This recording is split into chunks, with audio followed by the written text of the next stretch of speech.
All right, I get asked all the time, where do you start fishing in one particular time of year? Right now it's October. We're gonna go fishing in October. This is a traditional lake.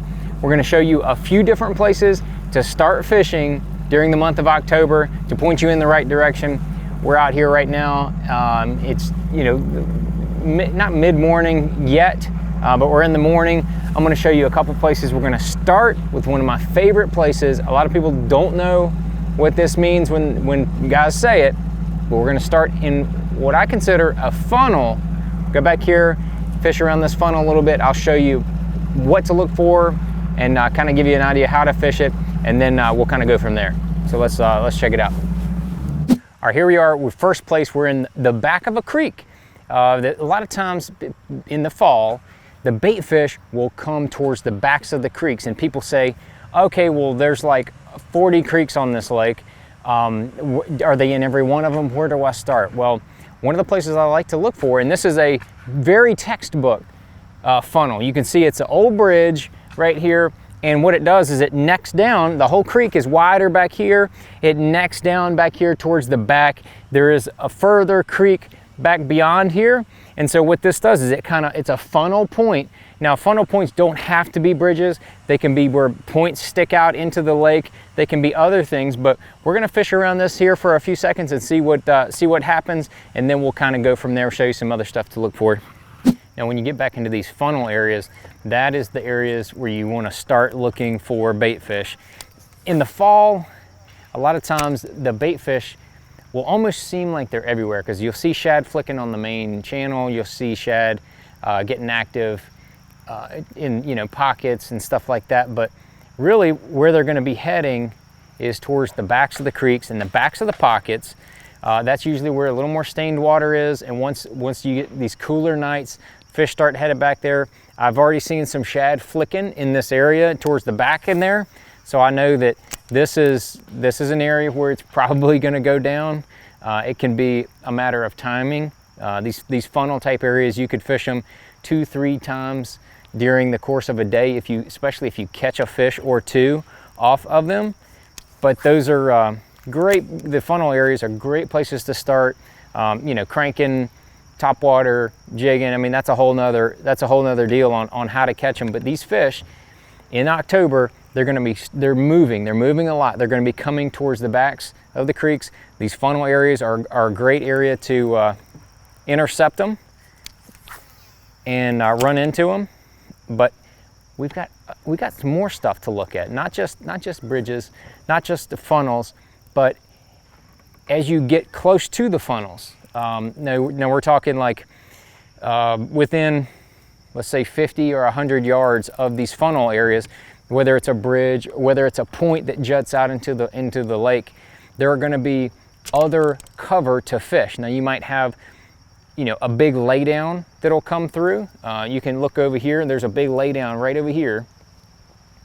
That's an ideal piece of cover. It's really close to this bridge. Probably going to have something around it. There's really no other laydowns, to speak of around there. So I'm going to take and definitely flip and pitch something in there, because that is a stopping point of cover for those fish as they're coming back to those funnel areas and following those bait fish and things like that. But then if you come up the bank a little further, there's a couple docks.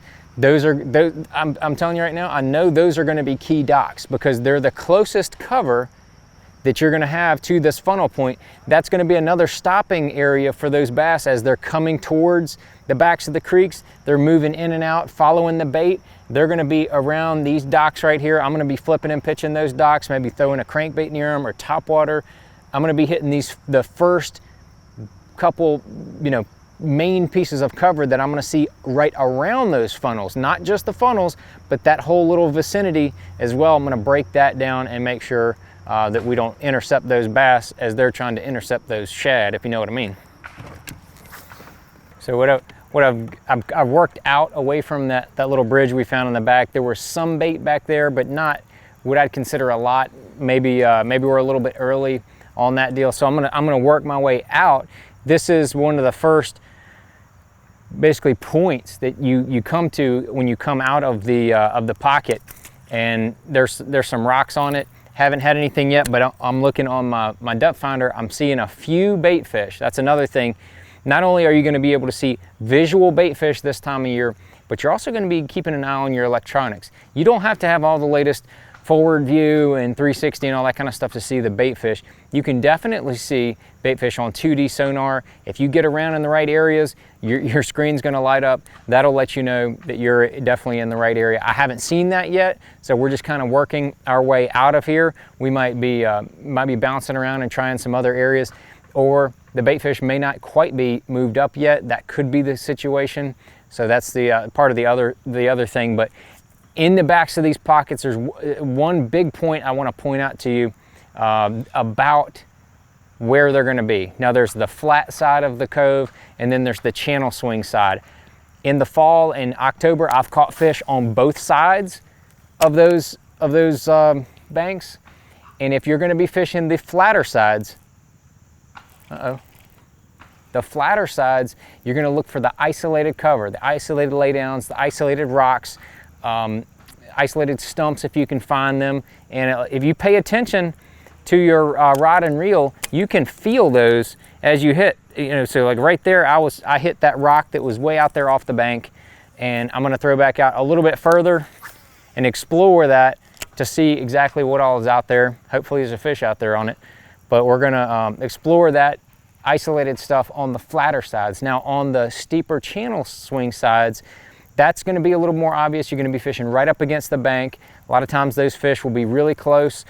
You can use shallow running crankbait, or you could use a deeper running crankbait, get off of that bank a little bit more.